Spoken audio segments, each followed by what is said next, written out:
us here do to take him out, and even plausible deniability. But then with them, how do I get a source? Is that a double or triple agent? Who am I talking to about this? And then Maduro's, I've never met. Hola a todos, los saluda Manuel Rincón. Hoy le tenemos un video muy especial en nuestro canal de YouTube y es porque el comentarista político Patrick Bet David ha entrevistado nada más y nada menos que al hombre encargado de capturar y finalmente aniquilar y asesinar al terrorista Osama bin Laden.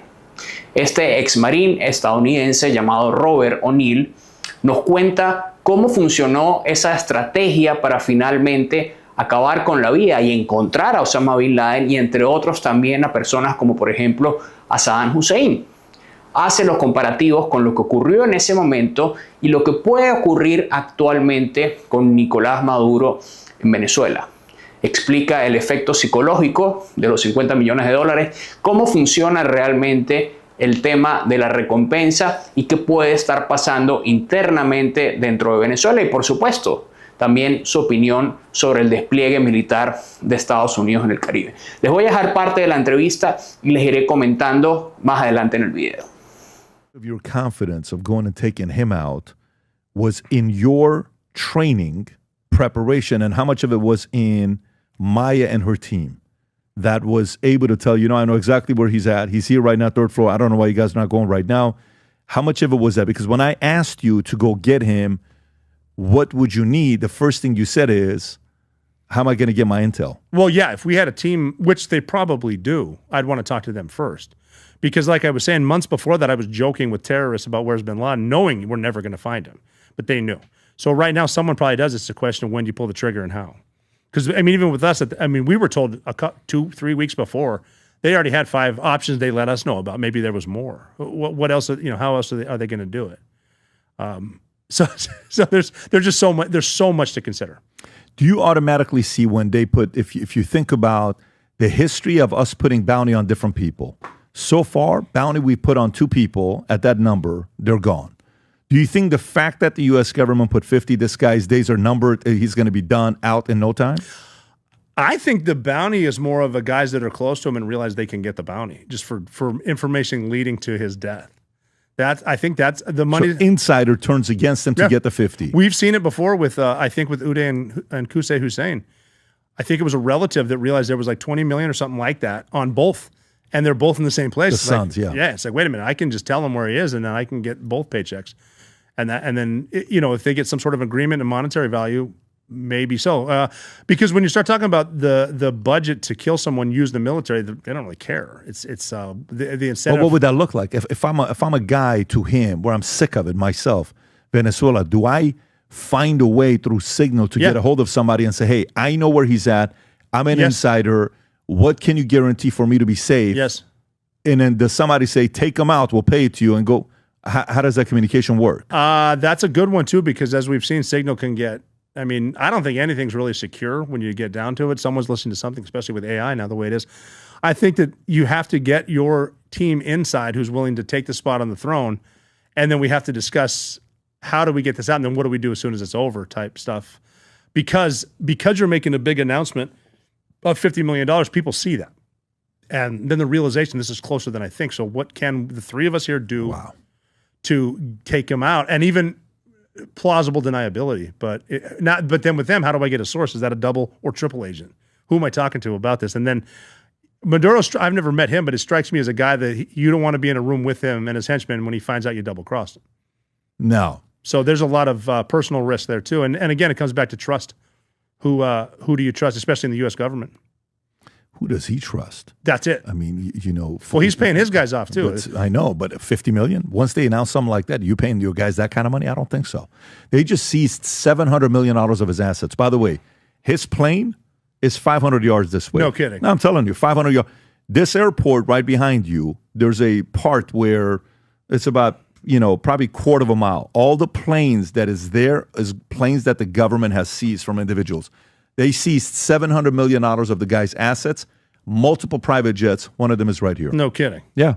Yeah, I know he had a lot of assets, and it's another thing too with how right there, $700 how much million. does, oh wow. $700 million. Now, does that put a big damper in what he's got going on? Because, I mean, when we hear Elon Musk is the richest person in the world, I bet Vladimir Putin has more money than he does. You're in that mindset? You think he's got more money? Oh, yeah. There are dudes in Saudi Arabia having, 747 competitions who can buy one for their buddies type. Like, there's people with a lot more money than Elon Musk. Is he one of them? He's in the drug trade. He's in the right spot, country that he runs. What's his GDP? I guess but even if he got 700 million, that's a chunk of change. If they're trying to give $50 million, 700 million is not a lot of money to keep all your guys happy. So if the U.S. government really wanted to divide and conquer, the 50 million creates such a distrust in your team. What do you do next? Well, that's it too. It creates distrust. That's why I guess you got to keep your circle small. Yeah. But then who are you dealing with the United States? Like, you have a source that tells you they're going to pay this money or get it to. Who are they for? I mean, is it a test of loyalty? And again, that's back to the whole thing of once we get rid of them, don't necessarily get rid of the entire regime because they do know the chain of command. Rob, how many big bounties has the U.S. government ever put on someone's head? Like, think about the big bounties. I'm actually curious.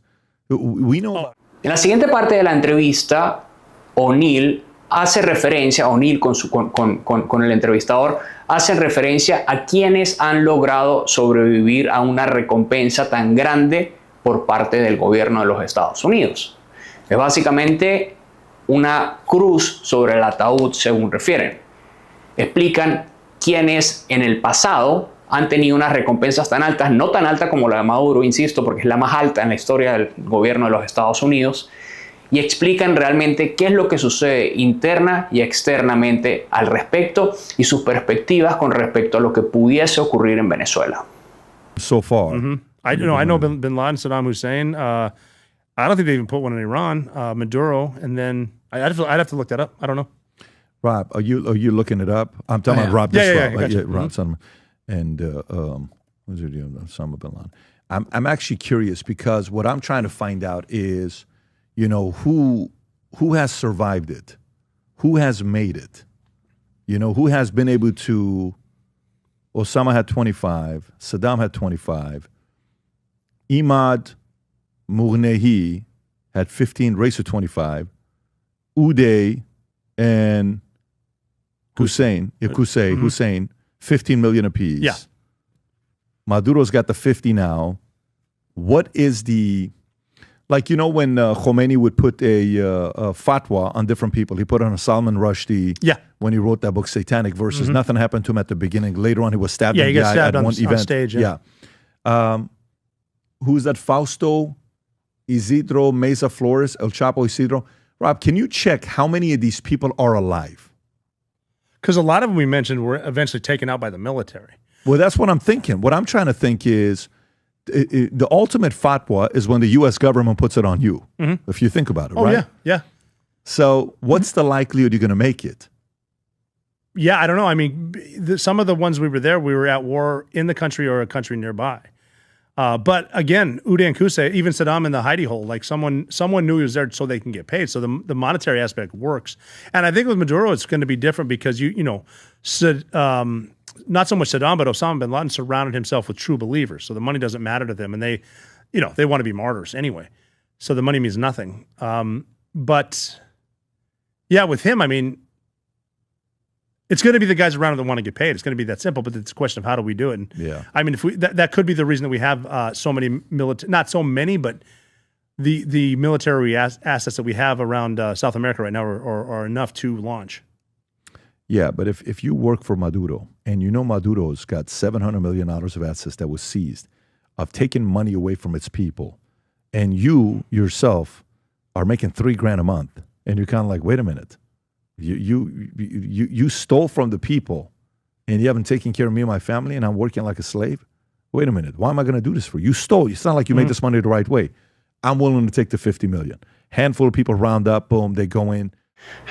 Ahora bien, evidentemente, tal como lo decía Patrick Bet-David, absolutamente nadie puede predecir lo que va a ocurrir. Nadie sabe lo que va a pasar. Solamente quizás Donald Trump y su círculo más cercano, porque es evidente que no sabemos hasta dónde va a llegar esta operación militar. Según lo que apunta O'Neill, básicamente el tema de los 50 millones es ofrecer los incentivos a la estructura interna para entregar a los líderes del cartel. Esto es, en sus palabras, lo que él considera que debería ocurrir.